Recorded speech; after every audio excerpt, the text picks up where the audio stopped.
Le 10 février 2023, près d'un an jour pour jour, sur une route départementale vers Villiers-en-Bière en Seine-et-Marne, Pierre Palmade, sous l'emprise de stupéfiants, percutait violemment le véhicule dans lequel se trouvait Yüksel Yakout, le conducteur, son fils de 7 ans Devrim, et la tante du petit garçon, Mila, âgée de 27 ans.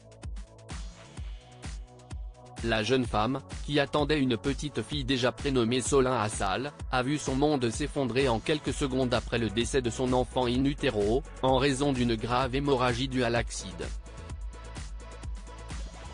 Ma vie n'est plus la même, et elle ne le sera plus jamais, a-t-elle confié auprès de RMC ce vendredi 9 février, le visage marqué par la fatigue et le deuil.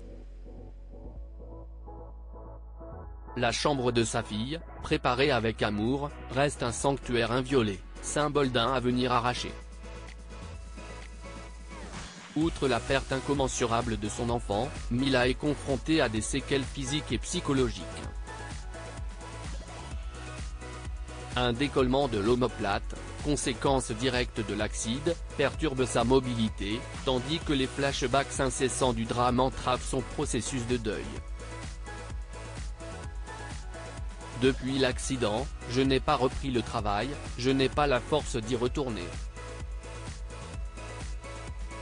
Ça me rappelle tout ce que j'ai perdu, a-t-elle livré avec émotion. Malgré le soutien de médecins, kinésithérapeutes et psychologues, la jeune femme peine à retrouver un semblant de normalité dans son quotidien, désormais rythmé par les antidépresseurs et l'isolement. Pierre Palmade, Muriel Robin, Michel Larocque, Véronique Sanson. Les femmes de sa vieille affaire Pierre Palmade, la quête de justice de Mila face à cette épreuve, Mila aspire à une forme de justice.